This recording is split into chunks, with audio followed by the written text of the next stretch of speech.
சென்னை தியாகராயா நகரில் நகைக்கடை நடத்தி வருபவர் சுரேஷ் ஜெயின்.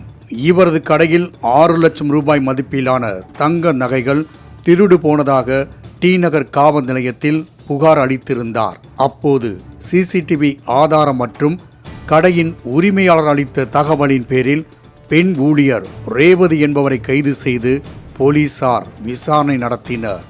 கைதான போது போலீசாரிடம் குடும்ப சூழ்நிலையை சொல்லி இரக்கம் உண்டாகும் தொனியில் பேசி நழுவி உள்ளார் ரேவதி. ஆனால் மீண்டும் அழைத்த போலீசார் தங்களுக்கே உரிய பாணியில் விசாரித்த போது அதிர்ச்சிகர தகவல்கள் வெளியாகின. கடந்த அக்டோபர் 22ஆம் தேதியன்று சுரேஷின் நகைக்கடையில் வேலைக்கு சேர்ந்த ரேவதி அடிக்கடி விடுப்பெடுத்து வந்துள்ளார். 2-3 நாள்கள் வேலைக்கு வருவதும் பின்னர் 2 நாள்கள் விடுமுறை எடுப்பதுமென இப்படியாக இருந்து வந்துள்ளார். கடையில் இருந்த நகைகளை செல்போனில் புகைப்படம் எடுத்து விடுமுறை நாளின் போது அதேபோல போலி நகையை செய்து மீண்டும் கடைக்கு வந்து நகைகளை துடைப்பது போல நாடகமாடி அதில் ஒரிஜினலுக்கு பதிலாக போலியை வைத்துள்ளார். இதனை கண்டுபிடித்து ரேவதியை தேடிச் சென்றபோது அவர் சென்னையின் வெவ்வேறு பகுதிகளில் 2 மாதங்கள் வாடகைக்கு கூடியிருப்பதும் பின்னர் வாடகை பாக்கி வைத்துவிட்டு மற்றொரு இடத்திற்கு மாற்றலாகி விடுவதையும் போலீசார் கவனித்துள்ளனர்.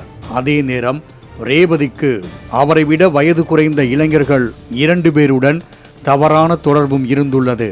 தாய் தந்தையின் அரவணைப்பில் செல்லமாக வளர்ந்த ரேவதி சில வருடங்களுக்கு முன்பு இளைஞர் ஒருவரை காதலித்து திருமணம் செய்து கொண்டுள்ளார். ரேவதிக்கு குழந்தை பிறந்ததை தொடர்ந்து கருத்து வேறுபாடு காரணமாக கணவரை பிரிந்தார். பெற்றோராலும் கணவராலும் கைவிடப்பட்ட ரேவதி ஆடம்பரமாக வாழ்வதற்கு விரும்பியுள்ளார்.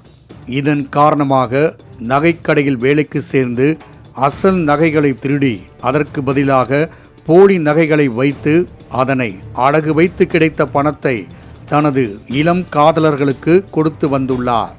அடிக்கடி விடுமுறை எடுத்தால் தன் மீது சந்தேகம் வராது என்றும் அடிக்கடி இருப்பிடத்தை மாற்றுவதால் தன்னை எளிதில் கண்டுபிடிக்க முடியாது என்றும் இவ்வாறான செயல்களில் ஈடுபட்டுள்ளார். கண்போன போக்கில் வாழ்ந்து கடைசியில் திருட்டில் ஈடுபட்ட ரேவதியை கைது செய்த பாண்டி பஜார் போலீசார் அவரிடம் இருந்து 5 லட்சம் ரூபாய் மதிப்பிலான தங்க நகை, காதலனுக்கு கொடுக்கப்பட்ட 20,000 ரொக்கம் உள்ளிட்டவற்றை பறிமுதல் செய்து சிறையில் அடைத்தனர்.